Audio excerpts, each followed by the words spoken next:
क्या दोस्तों आपको पता है प्रति वर्ष विश्व बौद्धिक संपदा दिवस कब मनाया जाता है? हाल ही में ऑस्कर अवार्ड्स की घोषणा की गई है। इसमें बेस्ट फिल्म का अवार्ड किस फिल्म ने जीता? हाल ही में विश्व की सबसे ऊंची इमारत बुर्ज खलीफा सुर्खियों में आई।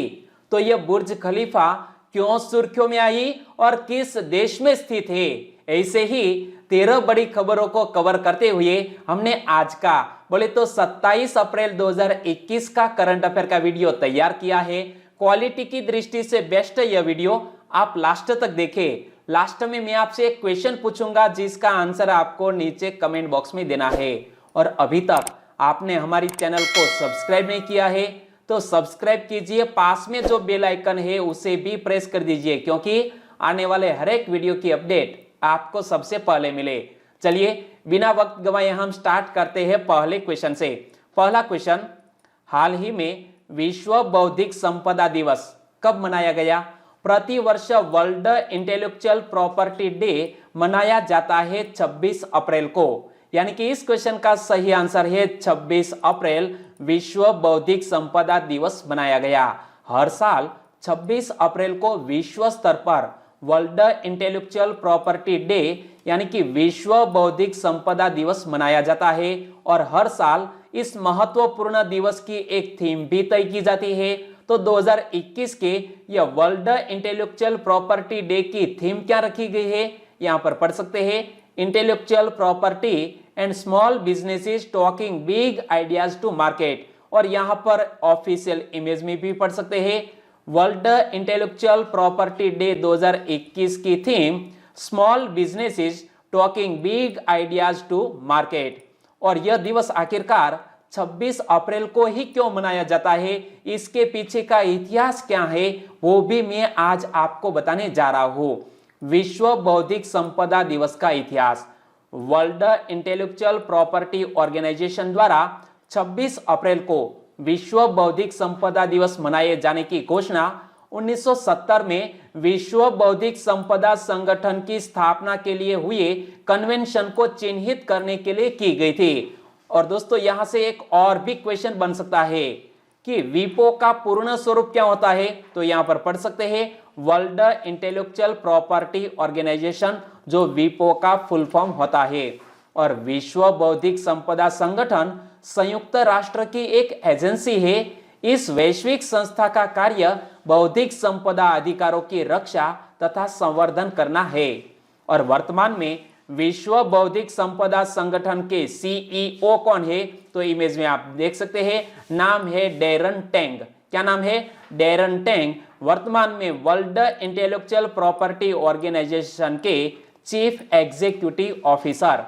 और यह महत्वपूर्ण दिवस से जुड़े हुए और भी क्वेश्चन आज मैं आपके सामने रख रहा हूं कि विश्व बौद्धिक संपदा संगठन का मुख्यालय कहां स्थित है? इमेज में आप देख सकते हैं हेडक्वार्टर को।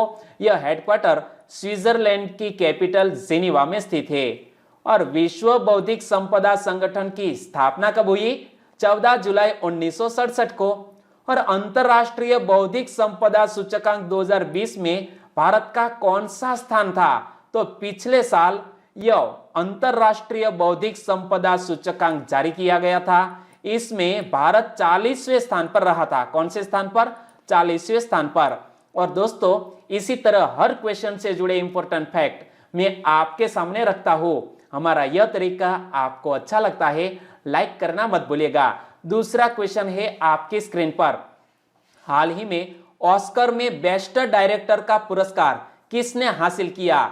दोस्तों दुनिया के सबसे बड़े फिल्म इंडस्ट्रीज के अवार्ड्स की घोषणा की गई है और इस बार बेस्ट डायरेक्टर का पुरस्कार इस महिला ने जीत लिया है जिसका नाम है लॉ ज़ाओ। क्या? लॉ ज़ाओ ने इस साल ऑस्कर में बेस्ट डायरेक्टर का अवार्ड जीत लिया है। लेकिन किस फिल्म में डायरेक्टर के तौर पर यह अवार्ड जीता है? तो यहां पर पढ़ सकते हैं, फिल्म का नाम है नोमैडलैंड। क्या? नोमैडलैंड।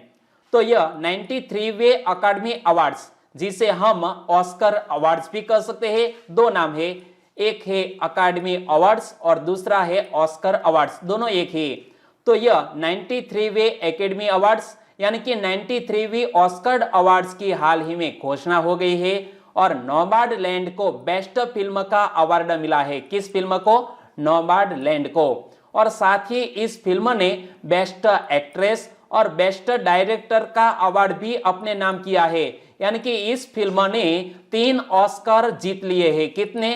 3 ऑस्कर। और किस किस कैटेगरी में? तो बेस्ट फिल्म, बेस्ट एक्ट्रेस और बेस्ट डायरेक्टर। ओके, और आगे मैं आपको बताऊं तो फिल्म नोमैडलैंड के लिए इस बार लो जाओ ने बेस्ट डायरेक्टर का अवार्ड जीता है। इमेज में आप देख सकते हैं डायरेक्टर को। वह ऐसी दूसरी महिला है जिन्होंने ऑस्कर में बेस्ट डायरेक्टर का पुरस्कार हासिल किया है और साथ ही एक बड़ी उपलब्धि उन्होंने अपने नाम कर ली है। क्या? कि लो जाओ यह पुरस्कार जीतने वाली पहली अश्वेत एवं एशियाई महिला है। क्या? ऑस्कर जीतने वाली पहली अश्वेत और एशियाई महिला बन गई है और इसलिए नाम मत भूलिएगा, लो जाओ। और ऑस्कर अवार्ड 2021 के विजेताओं की पूरी लिस्ट में से कुछ महत्वपूर्ण अवार्ड की बात करें तो बेस्ट एक्टर का अवार्ड द फादर के लिए एंथनी हॉकिंस को मिला है। किस फिल्म के लिए? तो कि द फादर के लिए एंथनी हॉकिंस को मिला है। इमेज में आप देख सकते हैं। और बेस्ट इंटरनेशनल फीचर फिल्म का अवार्ड अनदर राउंड को मिला है। और बेस्ट निर्देशन लो जाओ को फिल्म नोमैडलैंड के लिए दिया गया है। तो यह कुछ महत्वपूर्ण अवार्ड्स थे, उनके बारे में आपको याद रख लेना चाहिए क्योंकि आने वाले एग्जामिनेशन में यहीं से क्वेश्चन सेट होंगे। ओके, एकेडमी अवार्ड्स यानी कि 93वीं ऑस्कर अवार्ड्स के समारोह के दौरान दिवंगत कलाकारों के लिए एक खास सेगमेंट रखा गया था और सेगमेंट का नाम क्या रखा गया था? Memoriam segment. और हमारे भारत देश के एक दिवंगत अभिनेता इरफान खान को भी याद किया गया। तो इरफान खान का एक फेमस जो डायलॉग है वो हमारे लिए काफी मोटिवेशनल है, वो मैं आज आपके सामने रख रहा हूं। पढ़ो। सबसे बड़ा रिस्क है सपने देखना और उन पर यकीन करना। सबसे बड़ा रिस्क है सपने देखना और उन पर यकीन करना। तो आपने भी शायद बड़े बड़े सपने देखे होंगे कि हम भी गवर्नमेंट जॉब पाएंगे। तो आपको अपने सपने पर यकीन करना चाहिए और ज्यादा मेहनत करनी चाहिए। तीसरा क्वेश्चन, हाल ही में ट्रैकोमा को खत्म करने वाला दूसरा अफ्रीकी देश कौन बना? दोस्तों, यह हमारी आंखों से जुड़ी हुई एक बीमारी है ट्रैकोमा, और ट्रैकोमा को खत्म करने वाला दूसरा अफ्रीकी देश बन गया है गाम्बिया। यानी कि इस क्वेश्चन का सही आंसर है गाम्बिया देश। और यहां मैप में देखिए कि यह है गाम्बिया देश। यह पश्चिमी अफ्रीका में स्थित है और दोनों तरफ से सेनेगल कंट्री है। तो गाम्बिया हाल ही में ट्रैकोमा को खत्म करने वाला दूसरा अफ्रीकी देश बना। और ट्रैकोमा अंधापन के प्रमुख कारणों में से एक है। हमारा भारत देश भी ट्रैकोमा नामक बीमारी से निजात पा चुका है, लेकिन कब? तो भारत 2017 में ट्रैकोमा से मुक्त हो गया था और 2018 में ट्रैकोमा को खत्म करने वाला पहला अफ्रीकी देश कौन बना था? घाना पहला अफ्रीकी देश बना था। और ट्रैकोमा बीमारी क्या है वो भी हमें पता होना चाहिए। तो यह एक जीवाणु नेत्र संक्रमण है जो आंखों की पलकों को नुकसान पहुंचाता है। इससे आंख की पलकें अंदर की तरफ मुड़ जाती है और ट्रैकोमा जीवाणु क्लेमाइडिया ट्रैकोमेटिस के कारण होता है। और हाल ही में दोस्तों ट्रैकोमा से मुक्त घोषित किया गया है गाम्बिया देश को। तो यह पश्चिमी अफ्रीका में स्थित एक देश है जिसकी कैपिटल का नाम है बांजुल। क्या? बांजुल यह गाम्बिया देश की कैपिटल, और गाम्बिया देश की करेंसी है डालासी, और गाम्बिया देश के वर्तमान राष्ट्रपति का नाम है अदामा बैरो। इमेज में आप देख सकते हैं। दोस्तों, हमारा यह तरीका आपको अच्छा लगता है तो लाइक कीजिए। चलिए, चौथा क्वेश्चन है आपकी स्क्रीन पर। हाल ही में भारत ने वरुण 2021 नामक नौसेना अभ्यास किस देश के साथ आयोजित किया? हाल ही में भारत देश ने वरुण 2021 नामक एक नौसेना अभ्यास आयोजित किया है फ्रांस देश के साथ। यानी कि इस क्वेश्चन का सही आंसर है फ्रांस देश के साथ यह नौसेना अभ्यास आयोजित किया है। इस इमेज को पढ़िए, Indo French navy bilateral exercise, जिसका नाम है वरुण 2021। और यह कौन सा संस्करण है? 19वां संस्करण है। तो भारतीय और फ्रांसीसी नौसेना के बीच द्विपक्षीय अभ्यास वरुण 2021 का 19वां संस्करण 25 से 27 अप्रैल 2021 तक अरब सागर में आयोजित किया गया है। कहां पर आयोजित किया गया है?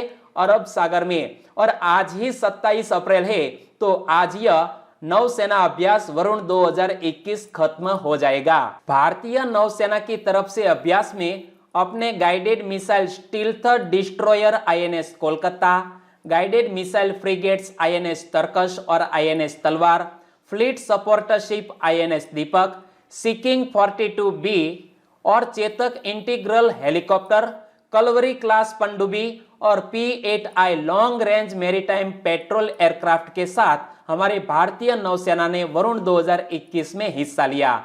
और किस देश के साथ आयोजित किया है? फ्रांस देश के साथ। तो फ्रांस से जुड़ा हुआ एक क्वेश्चन कुछ सप्ताह पहले ही सुर्खियों में आया था। हाल ही में किस देश के निचले सदन ने एंटी रेडिकलिज्म बिल को मंजूरी दी है? तो फ्रांस देश के निचले सदन ने एंटी रेडिकलिज्म बिल को हाल ही में मंजूरी दी।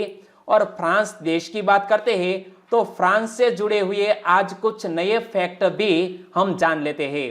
तो फ्रांस की राज्य क्रांति 1789 ईस्वी सन में लुई 16वां के शासनकाल में हुई थी। तो यह हमें वर्ष याद रखना है कि फ्रांस की राज्य क्रांति कब हुई थी? 1789 में। किसके शासनकाल में? तो लुई 16वां के शासनकाल में। और फ्रांसीसी सरकार ने 14 जुलाई को राष्ट्रीय दिवस के रूप में चिन्हित किया। इस दिन को बेस्टिल दिवस के रूप में भी जाना जाता है।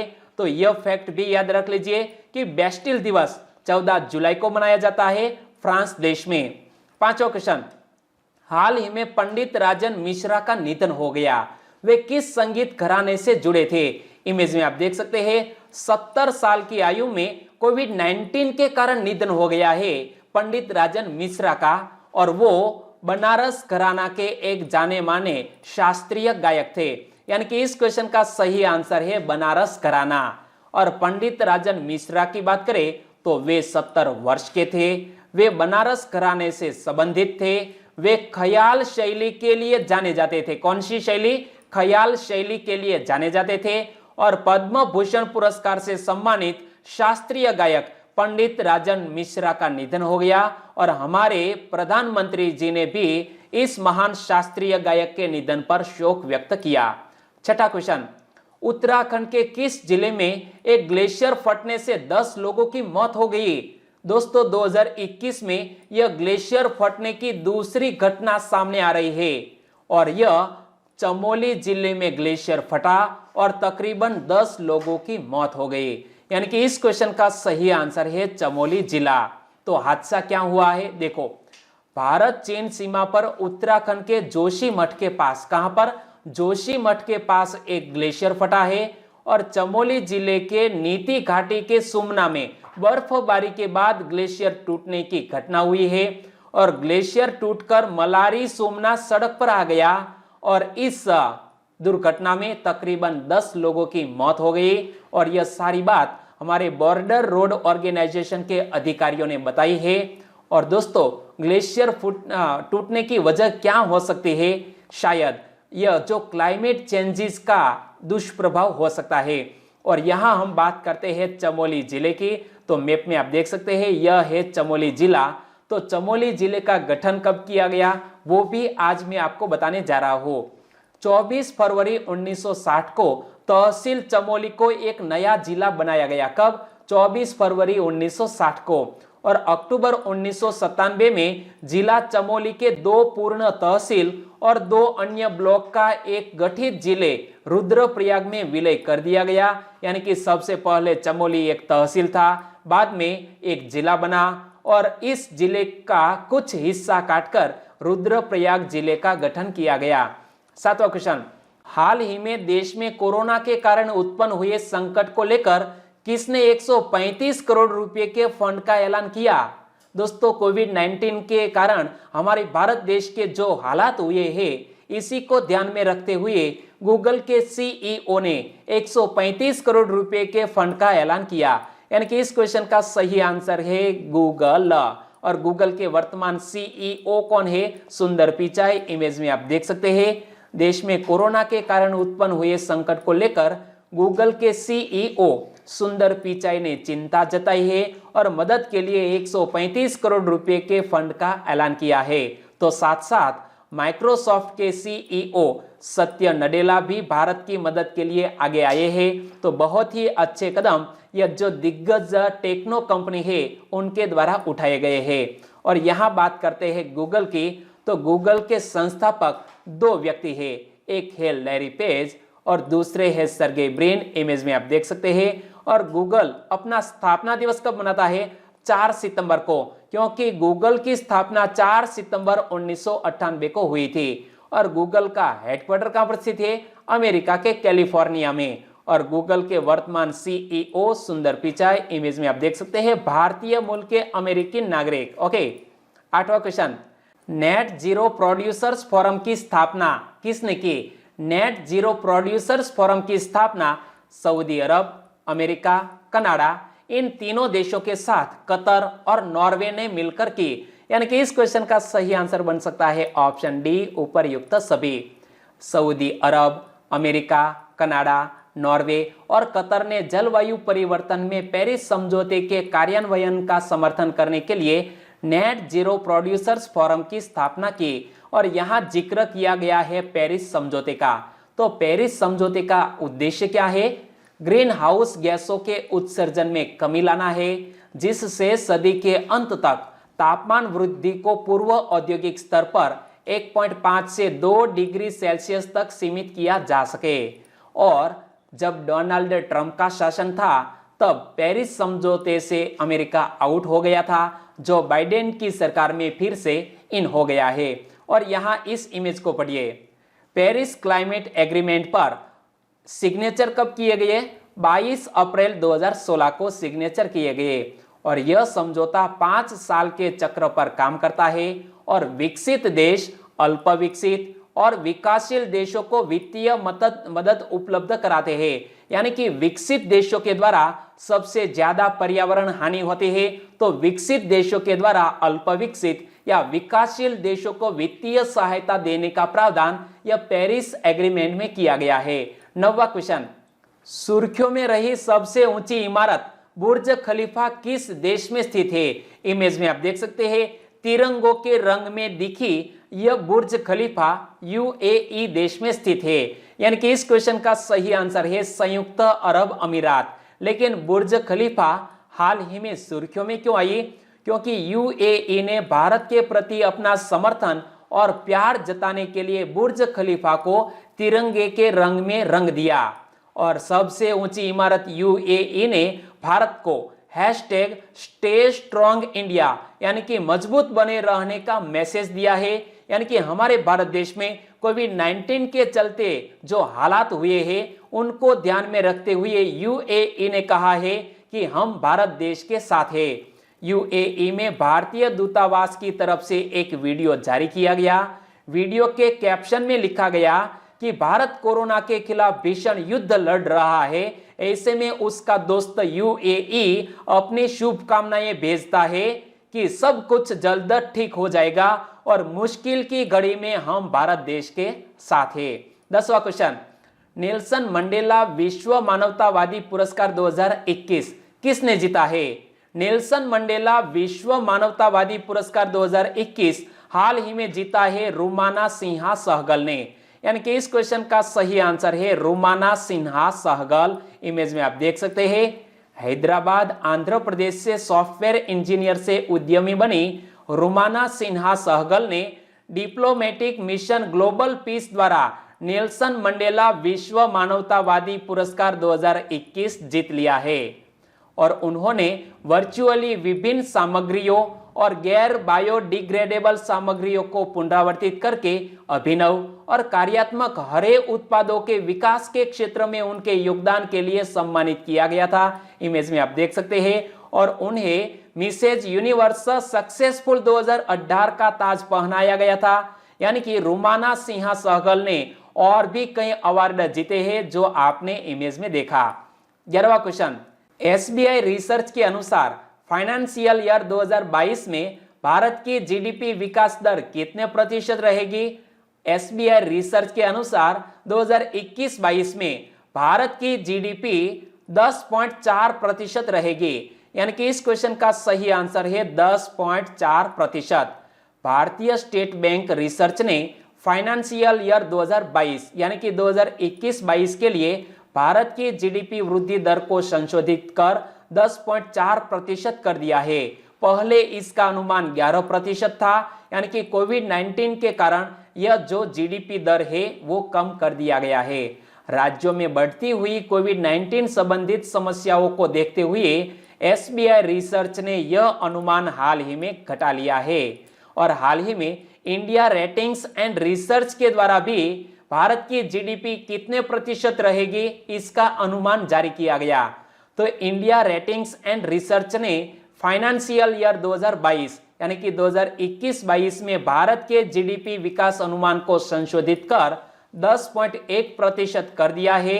इससे पहले इंडिया रेटिंग्स एंड रिसर्च ने 10.4% रहने का अनुमान लगाया था, लेकिन कोविड-19 के कारण यह जो जीडीपी रेट है वो घटा दिया गया है। 12वां क्वेश्चन, पीएम केयर्स फंड में से कितने ऑक्सीजन प्लांट स्थापित किए जाएंगे? वर्तमान में भारत देश को सबसे बड़ी जरूरत है ऑक्सीजन की और इसीलिए पीएम केयर्स फंड में से तकरीबन 551 ऑक्सीजन प्लांट स्थापित किए जाएंगे। यानी कि इस क्वेश्चन का सही आंसर है 551। पीएम केयर्स फंड ने सार्वजनिक स्वास्थ्य सुविधाओं में 551 ऑक्सीजन प्लांट स्थापित करने के लिए धन आवंटित किया है, यानी कि राशि भी आवंटित कर दी है। और दोस्तों पिछले साल कोविड-19 के कारण भी हमारे पीएम केयर्स फंड में से कुछ धन राशि का इस्तेमाल कोविड-19 में किया गया था। तो 500 बिस्तर वाले कोविड-19 अस्थायी अस्पताल का उद्घाटन बिहार में कहाँ किया गया था? बिहार की राजधानी पटना के बेहटा में किया गया था। और धन कहां से आवंटित किया गया था? तो पीएम केयर्स फंड ट्रस्ट से यह धन आवंटित किया गया था। और यहां पीएम केयर्स फंड की बात आती है तो पीएम केयर्स फंड में दान दी गई रकम पर इनकम टैक्स से 100% छूट मिलेगी। यानी कि आप भी पीएम केयर्स फंड में अपनी राशि दान दे सकते हैं, छोटी मोटी ही राशि आप दान दे सकते हैं। और यह राहत इनकम टैक्स कानून के सेक्शन 80G के तहत मिलेगी। यानी कि आपको इनकम टैक्स से भी राहत मिलेगी यदि आप पीएम केयर्स फंड में यदि धनराशि का दान देते हैं तो।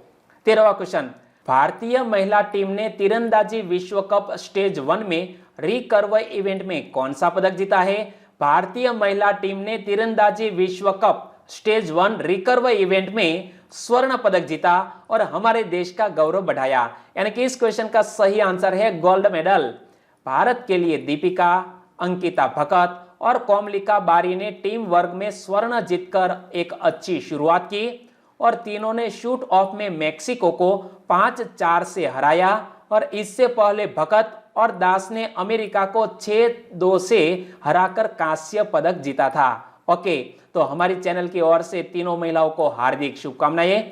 और अब बात करते हैं लास्ट वीडियो के क्वेश्चन की। लास्ट वीडियो में मैंने आपसे क्वेश्चन पूछा था, मंगल ग्रह के वायुमंडल में कौन सी वायु सबसे अधिक मात्रा में मौजूद है? तकरीबन 96% है मंगल ग्रह पर यह वायु, जिसका नाम है कार्बन डाइऑक्साइड। लगभग सभी दोस्तों ने इस क्वेश्चन का सही आंसर दिया है। इनमें से कुछ फ्रेंड के नाम लेना चाहूंगा तो वो है आकाश सोलंकी, विश्व मेवाड़ा, संदीप पटेल, RJ हंसा। इन सभी दोस्तों ने बिल्कुल सही जिक्र किया। और कल हमने महावीर स्वामी से जुड़े हुए क्वेश्चन की बात की थी। इसमें महावीर स्वामी की पत्नी का सही नाम क्या? यशोदा। बिल्कुल सही, विश्व मेवाड़ा। आपको बहुत बहुत धन्यवाद। हमारे और भी सब्सक्राइबर फ्रेंड है, वो है Vasava Divyesh, Dhaval Rawal, Roshni Prajapati, learning retail marketing Mukesh Kumar, Hiral Thakur. इन सभी दोस्तों ने भी इस क्वेश्चन का बिल्कुल सही आंसर दिया है।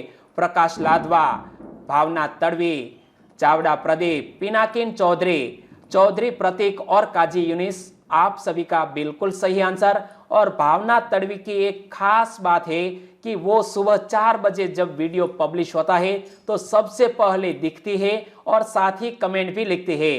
तो भावना तड़वी जी, आपको बहुत बहुत बधाई। और आज के वीडियो का क्वेश्चन ये रहा स्क्रीन पर। हिम तेंदुए की वैश्विक राजधानी किसको कहा जाता है? सही ऑप्शन चुनिए और आंसर दीजिए नीचे कमेंट बॉक्स में कि हिम तेंदुए की वैश्विक राजधानी किसको कहा जाता है। ओके, और आज का वीडियो वाकई में आपको अच्छा लगा है, हेल्पफुल लगा है, तो आपके दोस्तों को फेसबुक, व्हाट्सएप या टेलीग्राम के जरिए इस वीडियो की लिंक शेयर करना मत भूलिएगा। बस छोटी सी उम्मीद के साथ वीडियो खत्म करते हैं, फिर मिलेंगे नए करंट अफेयर वीडियो के साथ। तब तक के लिए टेक केयर एंड जय हिंद।